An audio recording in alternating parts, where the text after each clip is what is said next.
je suis toujours à Moscou et aujourd'hui, je me suis armée de mon courage et je suis sortie dehors. Voilà. Et j'étais surprise parce que il a fait beaucoup, beaucoup moins froid qu'hier. Hier, c'était glacial, glacial. J'ai mis mon petit bout de nez d'or et j'ai dit, oh là, non, non, non, non, je suis pas prête à ça. Et aujourd'hui, donc, je suis sortie parce que j'avais une petite course à faire, une course très importante. Et donc, j'étais surprise de voir qu'il a fait plutôt beau. Voilà. Du coup, je fais ma petite course et j'ai filmé un peu partout. Et la moitié de cette vidéo, donc je vais vous montrer ce que j'ai filmé. Mais avant, je voulais encore une fois revenir à ma petite affaire de pape. Enfin, je veux dire, pas ma petite affaire, non, non, je suis pour rien là-dedans, non, je vous assure. Non, non, la petite affaire mondiale, voilà.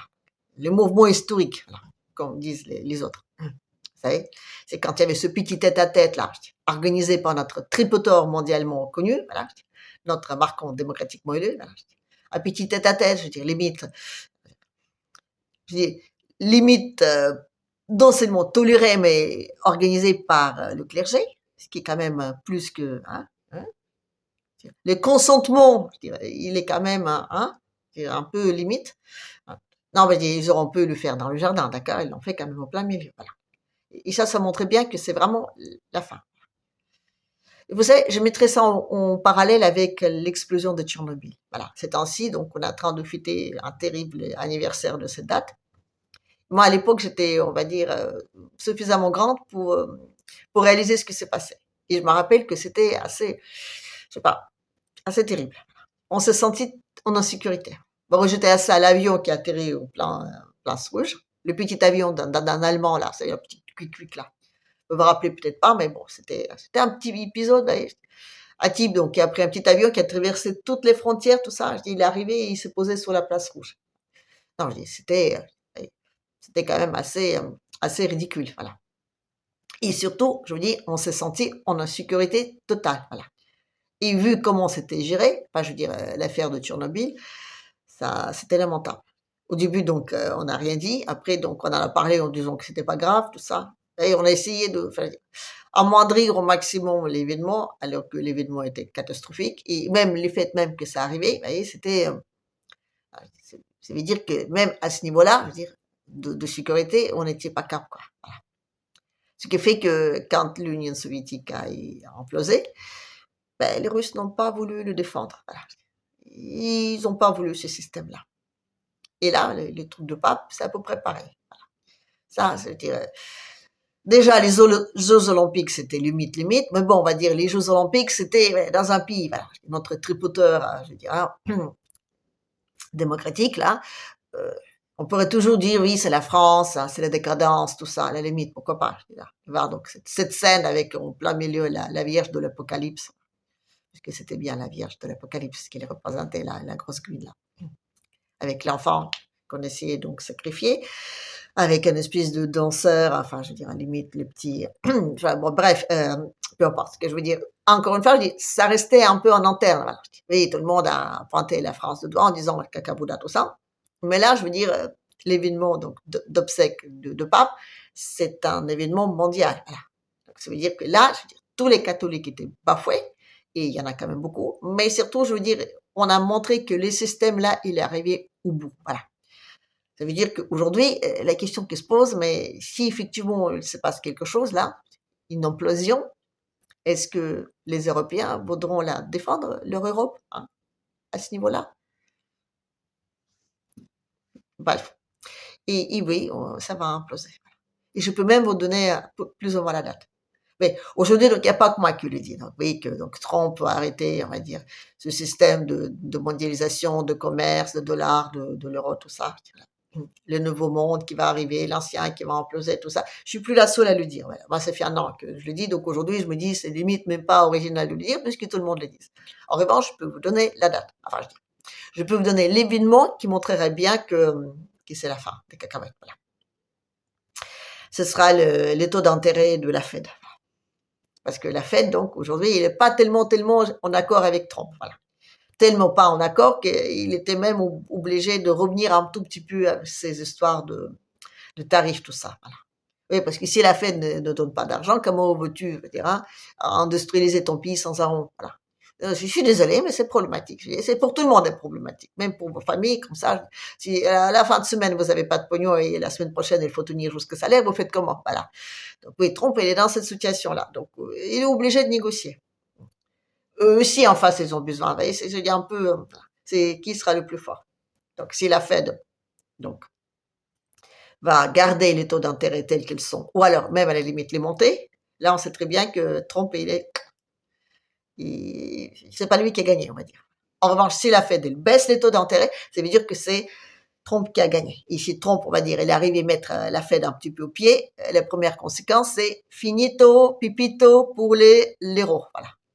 Ça veut dire que la Fed ne va plus donc financer la dette européenne. Enfin, il ne va plus filer du pognon, on va dire, à l'Union européenne, à la Banque centrale. Voilà. Et sans pognon, on est mal, on est mal, on est mal. Parce que notre dette, elle ne sera pas renouvelée. Hein. Peu importe toutes les cotations et compagnie, tout ça, c'est du bidon. Quand on veut blanchir du pognon, je dis, on trouve des solutions. Et l'Europe, aujourd'hui, il n'est pas prêt d'avoir son propre outil encore, vous voyez, de blanchiment. Elle ne peut pas imprimer de l'argent juste comme ça, pour nos beaux yeux, sans créer une énorme inflation. Donc il faut qu'elle mette au point son affaire d'euro numérique. Voilà. L'euro numérique donc, qui sera mis en parallèle et qui va donc permettre de passer de l'un à l'autre. Voilà. L'euro numérique, ce sera pour le pauvre Gus, voilà, qui vont donc avoir un petit peu d'argent qui sera plafonné. Absolument, c'est très important qu'il soit plafonné parce que je dis, il ne faut pas qu'il en dépense trop et surtout qu'il faut qu'il dépense à l'intérieur des systèmes. Vous voyez, ça tourne en boucle. Voilà. Donc tous ceux qui disent que c'est la privation de liberté, du flicage ou autre chose, non, non. L'euro numérique, c'est un outil pour pouvoir, on va dire, blanchir du pognon imprimé, on va dire, le surplus. Voilà. Contrôler, on va dire, les valeurs monétaires. Enfin, en gros, ça revient à ça. Vous imprimez plein de pognon et pour ne pas créer l'inflation, il faut le... Voilà. Donc ça, on n'a pas encore le temps de mettre en place. Ici, entre-temps, la Fed, elle arrête ses crédits à elle. On se retrouve avec une chute de dollars vertigineuse. Voilà. Donc ça, ce sera le premier point. À partir du moment quand la Fed, elle baisse les taux d'intérêt, oui, parce que pour industrialiser là-bas, il faut les taux d'intérêt bas. Il faut des taux d'intérêt hauts si vous voulez faire marcher, donc on va dire les finances. Il faut les intérêts bas si vous voulez donc faire marcher l'industrie. Voilà. Donc ça, ce sera le premier pas. Le deuxième, ce sera le choix du pape. Si demain, donc, le pape qui sera élu, donc, sera très, on va dire, très tolérant, voilà. Ben, dire notre mort sera longue et pénible. Si le pape, franchement élu, donc, sera très pour les valeurs traditionnelles, encore une fois, c'est, on va dire, côté de trompinou-minou. Qu'est-ce que cela va avec les schmilblick, en tout cas avec nous? Ben, c'est très important. Parce que quand l'Union européenne, va imploser, tous ceux qui ont investi beaucoup d'argent, on va dire, plutôt à l'étranger, là où c'est pas cher, genre par exemple en Ukraine, hein, parce que vous savez, j'ai déjà parlé il y a un an de ça. On donnait des enveloppes aux gens pour qu'ils puissent donc aller investir là-bas. Voilà. Bon, quand vous êtes un pays, à la limite, vous pouvez toujours secouer vos accords avec, je veux dire, Minou, avec Poupeau, de dire oui, ben, nous, on a signé ceci, cela, à la limite.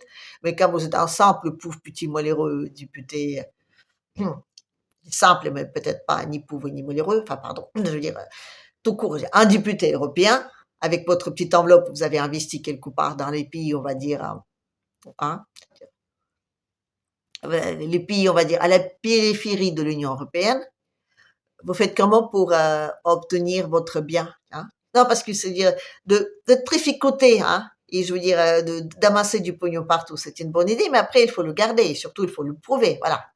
Et donc quand l'Union européenne implosera, vous allez faire comment, hein? Vous allez quoi? Vous allez voir la justice européenne pour dire tiens, je dis ah bah c'est à moi? Non, non, non, non, je dis ça va pas marcher. Quand je veux dire tout ce système-là implosera. Et tant que les États ne sont pas encore tout à fait, je veux dire, remis et reclés leur bloc et leur, on va dire, justice et leur je veux dire, notion de propriété, les seuls qui pourraient trancher, voilà, c'est la papauté.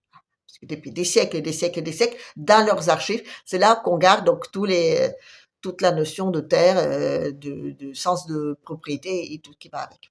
C'est lui qui peut décider, ça c'est à vous, ça c'est à vous, ça c'est à vous. Oui, je veux dire, c'est la justice de pape qui peut trancher dans le cas dans lequel il y a plus grand monde qui peuvent trancher. Voilà. Donc c'est très important qui sera le pape. Donc il faut absolument que le pape soit très libéral et très, on va dire, qui va dans le sens de notre tripoteur maléfique, voilà. Alias notre président démocratiquement élu. Donc, vous voyez, ces deux événements aujourd'hui, c'est très très important.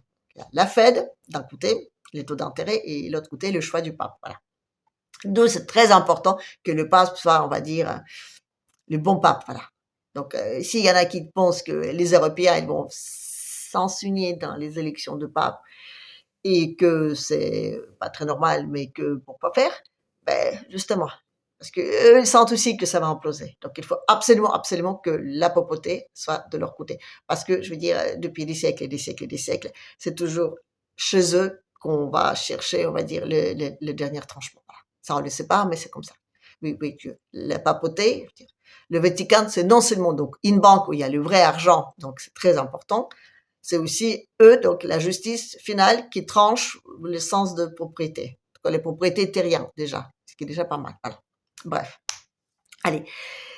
Donc, je vais m'arrêter là pour mes blabla habituels et je vais vous montrer un peu, donc, un peu les vues de Moscou, telles que vous les avez jamais vues, je suis sûre. Voilà. Parce que donc, je suis sortie pour aller m'acheter une glace. Voilà. Il y a un petit kiosque où il y a des glaces, plein de glaces. Et les glaces, on aussi on mange toute l'année, même quand il fait très très très très froid. Une glace que j'ai payée avec ma carte Mir. Glace carte. Сюда?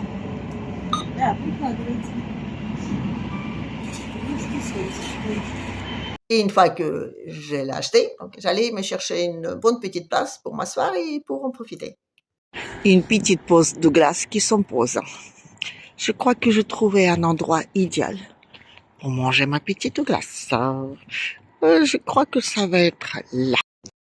Oula, ça a l'air pas mal aussi. Мороженое с розочкой. J'adore ça. Pour moi, les glaces russes sont les meilleures glaces au monde.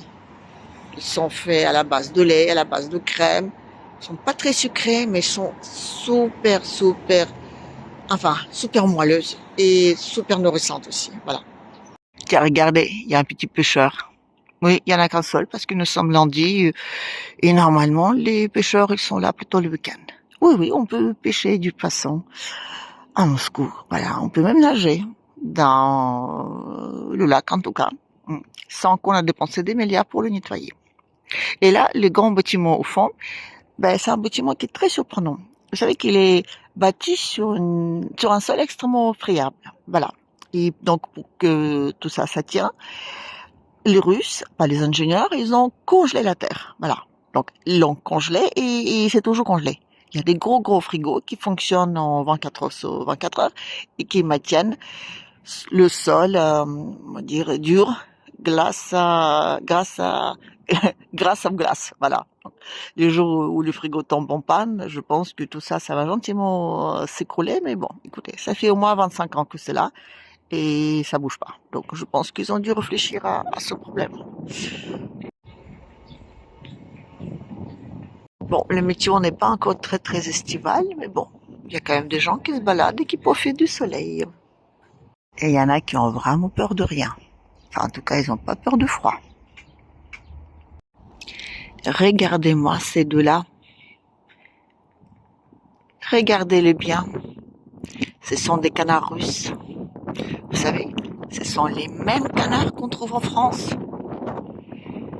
On nous parle souvent de punaises de lit ou le micro dans les culs de vache au salon de l'agriculture, mais on ne parle jamais de canards.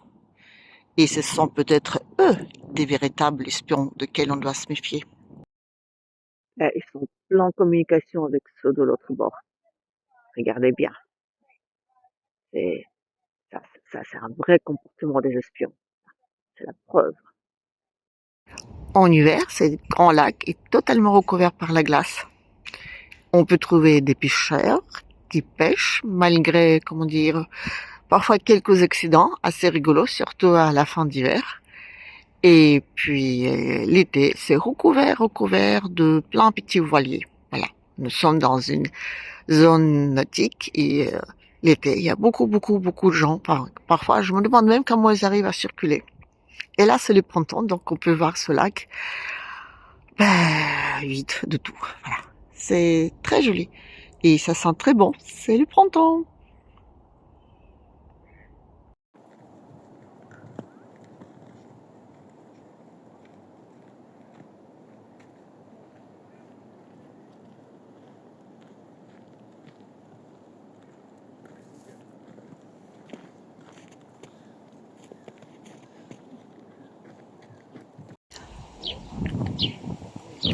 Et oui, c'est le printemps.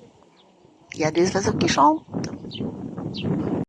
Regardez-moi ça, un petit mini Zelensky qui vient réclamer ses petites miettes. Non mais je vous assure, il vient réclamer ses petites miettes.